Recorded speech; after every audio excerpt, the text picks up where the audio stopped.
Episode kesaksian Murtadin Iran dari ketakutan dan kegelapan kepada terang Yesus. Stay di sini di Kesaksian Luar Negeri Podcast. Halo, namaku Muhammad Faridi. Aku adalah orang Iran. Aku lahir di kota Teheran dan dibesarkan di keluarga Muslim yang taat. Pada tahun 1984 ketika aku lahir, Iran dan Irak ada dalam masa perang selama 8 tahun. Banyak orang-orang Muslim secara sukarela menyerahkan hidup mereka untuk melakukan jihad, untuk membela negara, membela Islam dan memajukan Islam.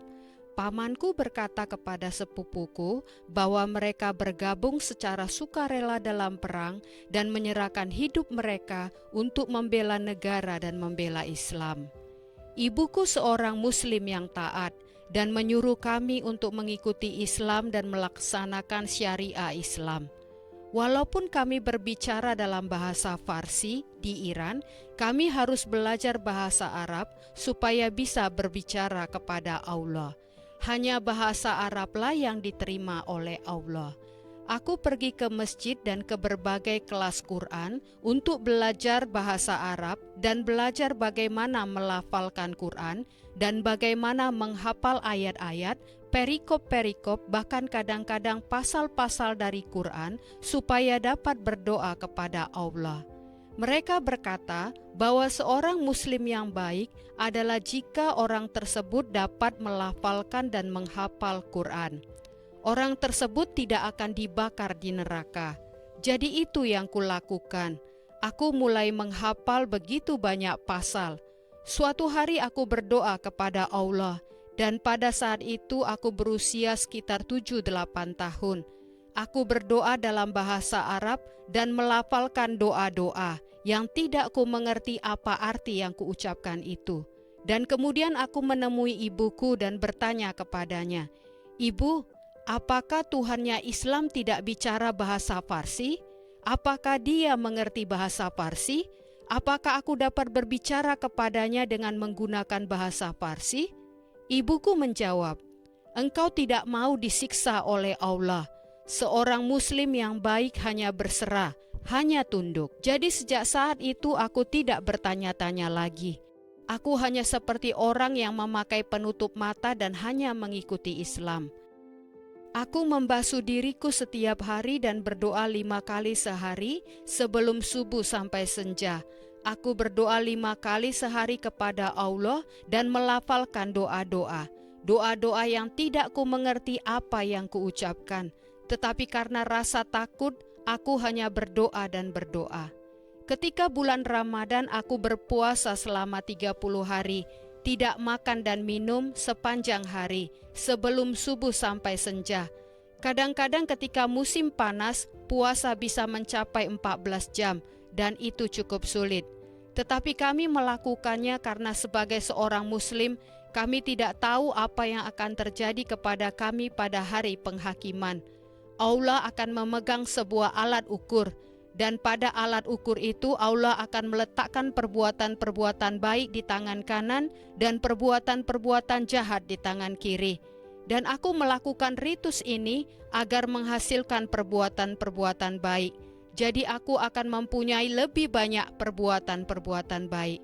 Tetapi aku tidak pernah tahu sampai seberapa banyak perbuatan-perbuatan baik tersebut akan mencukupi. Dan sebagai seorang Syiah Muslim, kami berkabung secara ritual di hari peringatan kematian imam-imam kami. Para laki-laki berkumpul di suatu ruangan, mereka meredupkan cahaya, seseorang mengucapkan eulogi, ucapan yang menghormati seseorang yang sudah meninggal dunia, kemudian memprovokasi orang-orang yang ada untuk memukuli diri mereka, menangis dan menangis. Demikianlah cara bagaimana kami mendapatkan poin-poin perbuatan baik dan bagaimana kami menghukum diri kami sendiri agar salah satu dari imam itu akan menjadi perantara bagi kami pada hari penghakiman. Tetapi ini tidak menjadi jaminan bagi kami. Jadi kami memukuli diri kami, memukuli dengan keras dada kami hingga kami memar-memar dan berdarah. Kami memukul punggung kami dengan rantai dan memukul kepala kami dengan pedang. Kami menumpahkan darah kami sendiri.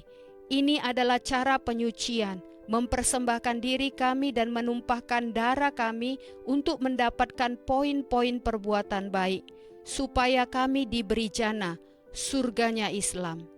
Suatu hari aku berada di kuil tempat suci Islam di kota Masyhad, dan aku sedang berdoa, tapi doa-doaku tidak dijawab. Dan aku menemui seorang imam muslim dan aku bertanya kepadanya, "Bapak, berapa banyak lagi yang seperti ini yang harus kulakukan? Mengapa doa-doaku tidak dijawab?" Dan dia berkata kepadaku, "Anakku, engkau tidak cukup layak. Engkau harus melakukan lebih banyak lagi." Dan aku tanya lagi, "Berapa banyak lagi?" Dia menjawab, "Itu tergantung Allah, kita tidak tahu." Setelah selesai SMA, aku bergabung dengan pasukan revolusioner Iran. Saat itu aku berusia 19 tahun. Mereka merekrut tentara muslim yang taat untuk bergabung dengan gerakan yang disebut Jalan Terang. Selama masa ini, mereka membawa kami ke zona perang di antara dua negara, Iran dan Irak. Dan di tempat itu puluhan ribu orang-orang Iran menyerahkan hidupnya secara sukarela melakukan jihad untuk membela Islam, untuk membela negara kami, dan untuk memajukan Islam. Di sana aku menyatukan rohku dengan roh para martir. Dan juga untuk melawan rasa takut akan kematian untuk Allah, mereka menaruh kami di makam dan kuburan kosong pada malam hari. Suasana malam hari itu gelap gulita dan sangat sepi. Mereka menaruh kami di kuburan-kuburan kosong untuk melawan rasa takut. Itu adalah saat yang menakutkan, tetapi itu adalah cara mereka mempersiapkan kami untuk pengorbanan tertinggi bagi Islam. Ketika aku meninggalkan pasukan itu, aku berharap akan mendapatkan kesempatan untuk berjuang demi Islam dan mati dalam melakukan jihad. Aku berharap jika Allah berkehendak bagiku, ketika negara kami berperang melawan Israel atau Amerika, aku dapat bergabung dalam perang itu. Aku ingat ketika bulan Muharram, kami pergi dan memukuli diri kami 9 hari berturut-turut setiap malam, selama 2-3 jam. Aku memukuli dadaku dengan keras dan memukul punggungku dengan rantai. Pada hari ke-10, aku benar-benar sakit dan memar-memar sehingga aku tidak bisa pergi untuk memukuli diriku lagi. Pada hari ke-10 itu, aku malu akan diriku sendiri, karena aku pikir ini adalah hal kecil yang diminta dariku, tapi aku tidak dapat memenuhinya. Ketika revolusioner itu selesai, aku benar-benar putus asa dan depresi berat dan tidak punya pengharapan. Aku hanya berharap aku mati. Aku berpikir untuk bunuh diri. Aku berpikir untuk menyingkirkan diriku sendiri, tetapi aku takut. Karena sebagai seorang muslim, seseorang tidak boleh bunuh diri karena akan berujung ada di neraka. Aku berpikir aku tinggal di dunia ini seperti di neraka. Kalau aku bunuh diri, maka aku akan tinggal di neraka untuk selamanya. Aku benar-benar putus asa. Suatu hari aku menelepon seorang temanku. Kami sudah berteman sejak kecil, sejak tahun 1986. Nama temanku itu adalah Rasul. Pada hari itu dia datang bertemu denganku dan kami mengobrol. Aku bertanya bagaimana keadaannya, apa yang dia kerjakan. Aku merasakan ada sesuatu yang berbeda dengan temanku itu. Temanku itu begitu tenang dan penuh damai. Aku bertanya kepadanya, "Rasul, ada apa denganmu? Apa yang terjadi denganmu?" Dia menjawab bahwa dia sekarang sudah menjadi seorang Kristen. Ketika aku mendengar jawabannya, aku berkata, "Apa? Bisakah engkau menjadi seorang Kristen?"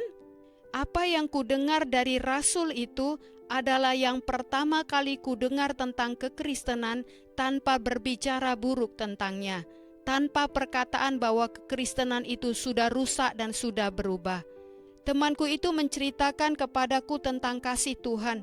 Dia juga menceritakan tentang Yesus dan mukjizat-mukjizat dan hal-hal yang baik yang terjadi di hidupnya. Kami berbicara sekitar 2 jam. Banyak hal yang dia katakan yang tidak pernah ku dengar, bahkan tidak pernah terlintas di kepalaku. Jadi kami berdebat dan berdiskusi.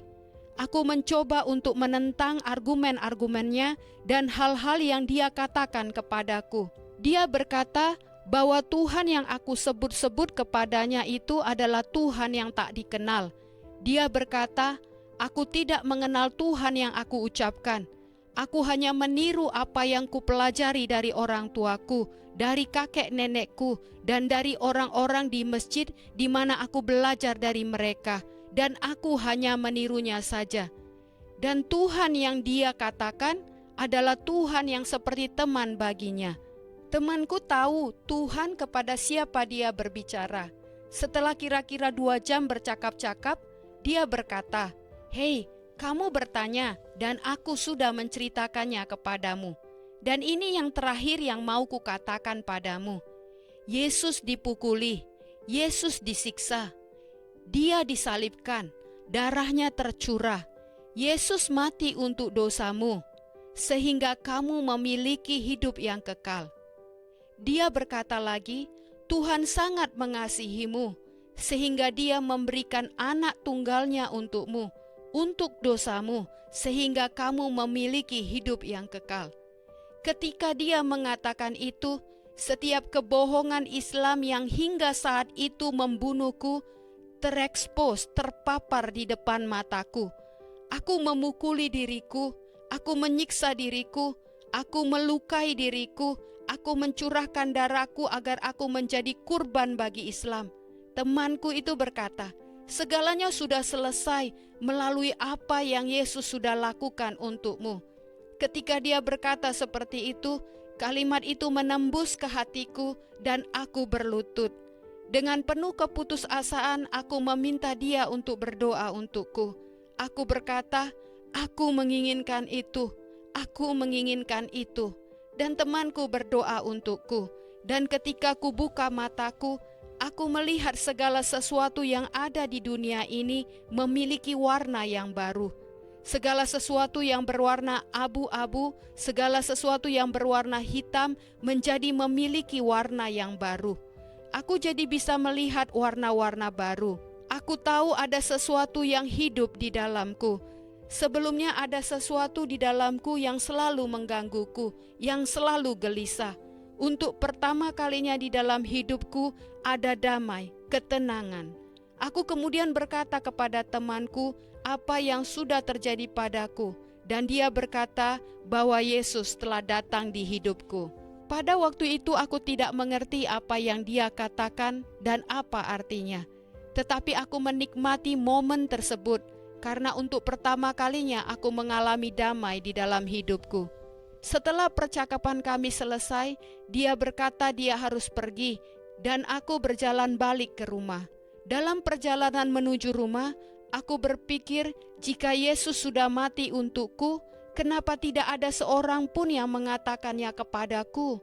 Jika seseorang sudah melakukan sesuatu yang luar biasa untukmu, kenapa orang-orang menyembunyikannya?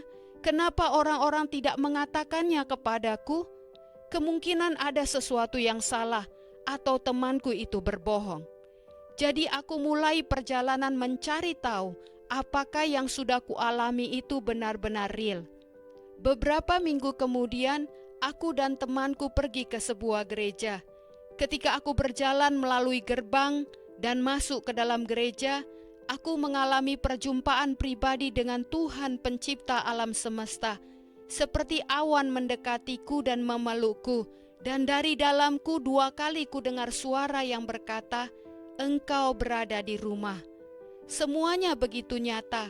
Aku melihat sekelilingku dan berkata kepada diriku sendiri, apa yang telah terjadi denganku?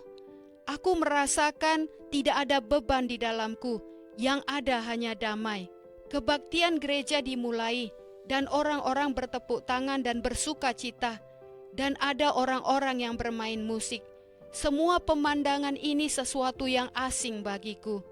Ini adalah untuk pertama kalinya aku ada di seremoni yang orang-orangnya tidak berkabung, tidak menangis, dan tidak memukuli diri dan menyiksa diri.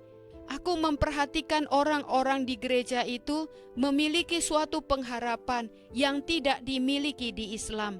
Orang-orang di gereja itu sungguh-sungguh tahu apa yang akan terjadi pada mereka setelah mereka meninggal. Sementara Muslim tidak tahu tentang itu. Karena tidak tahu, jadi Muslim berkabung dan menangis dan takut akan hari depan. Tetapi orang-orang Kristen tahu benar apa yang akan terjadi, sehingga mereka bersuka cita. Ada pengharapan akan kebangkitan yang Muslim tidak miliki. Semua imam, semua nabi Islam meninggal dan tetap mati. Sedangkan Yesus mati, tetapi dia bangkit pada hari yang ketiga. Jadi kekristenan memiliki pengharapan yang tidak dimiliki Islam. Setelah kebaktian gereja selesai, temanku mengambil dari sakunya sebuah buku dan memberikannya kepadaku. Buku itu adalah kitab perjanjian baru, Injil berbahasa Farsi.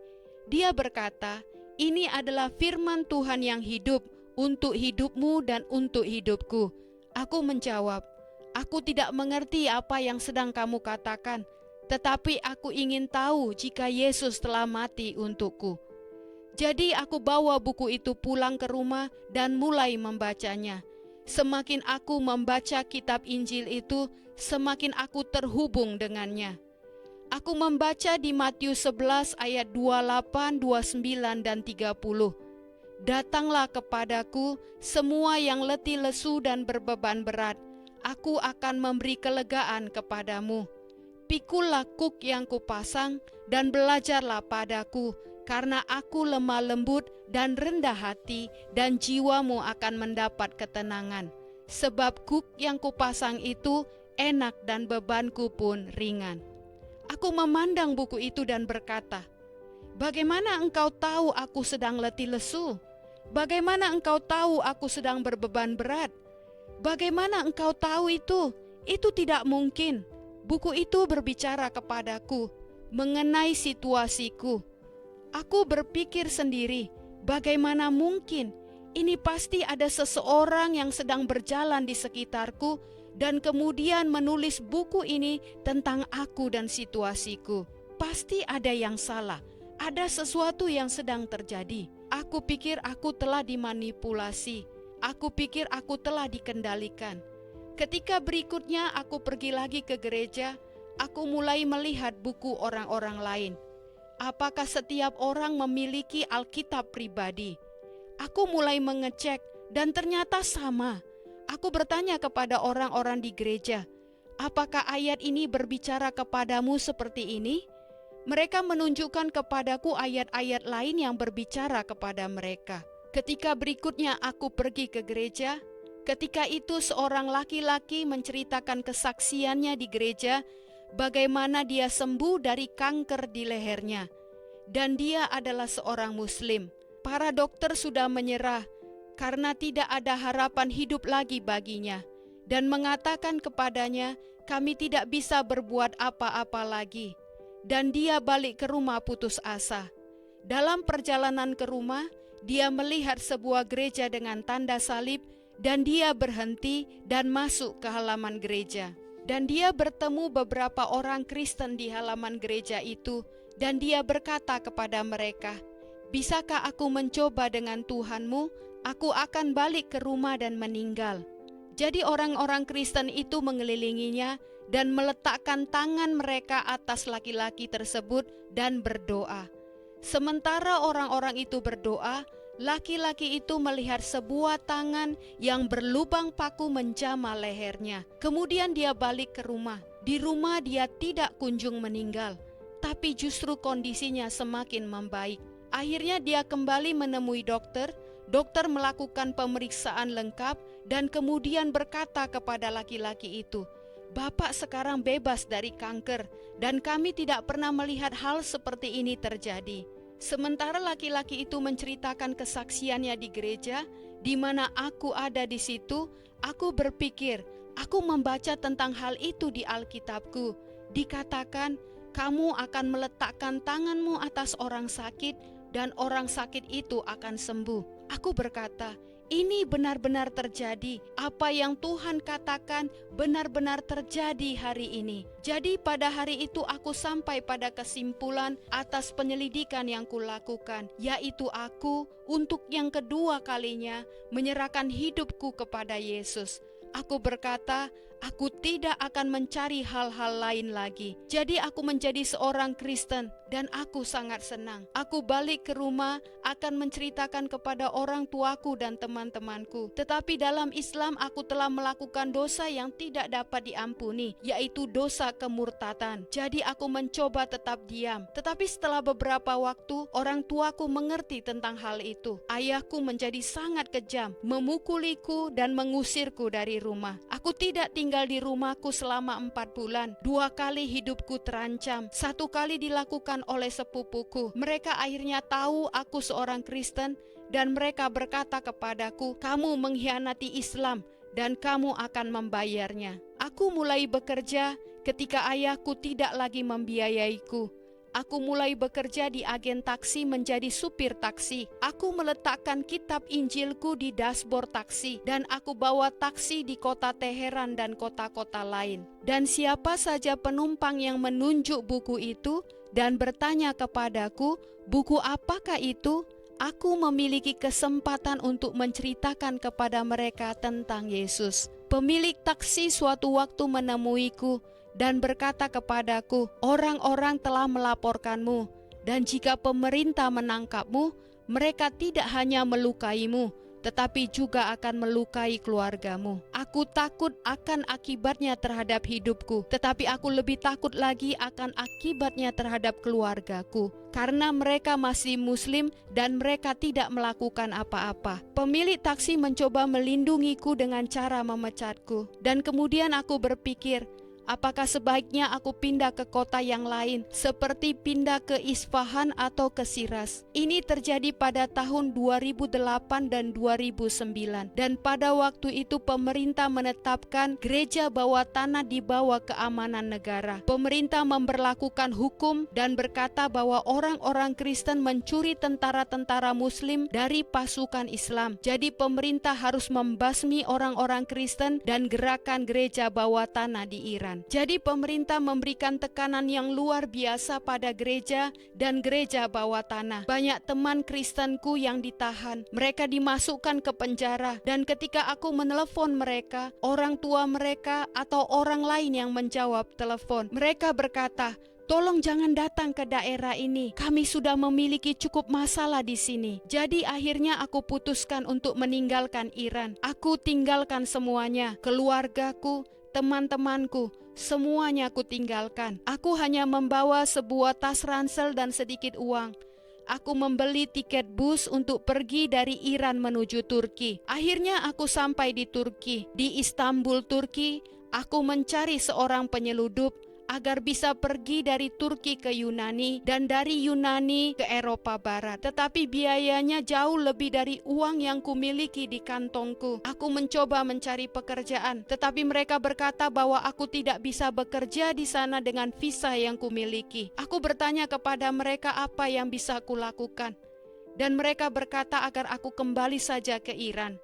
Aku berkata kepada mereka, aku tidak dapat kembali ke negaraku karena hidupku dalam bahaya. Kemudian mereka berkata, bila kamu berkata jujur dengan apa yang kamu alami, ada sebuah kantor di sini yang dapat membantumu dengan situasimu sekarang ini. Jadi aku mengajukan permohonan kepada Komisi Pengungsi dari Perserikatan Bangsa-Bangsa. Setelah 3 tahun melalui proses interogasi, mereka akhirnya menerima kasusku dan mengirimku ke Amerika. Aku sampai di Amerika pada bulan Juni 2012. Aku datang ke Amerika bukan untuk mendapatkan kesempatan yang lebih baik maupun untuk hidup yang lebih baik, tetapi untuk keselamatan dan untuk kebebasan. Dan di Amerika, aku mendirikan sebuah pelayanan yang disebut pelayanan destinasi, yang bertujuan untuk menolong orang-orang seperti aku yang berpindah dari Muslim ke Kristen, dan juga untuk menjangkau orang-orang Muslim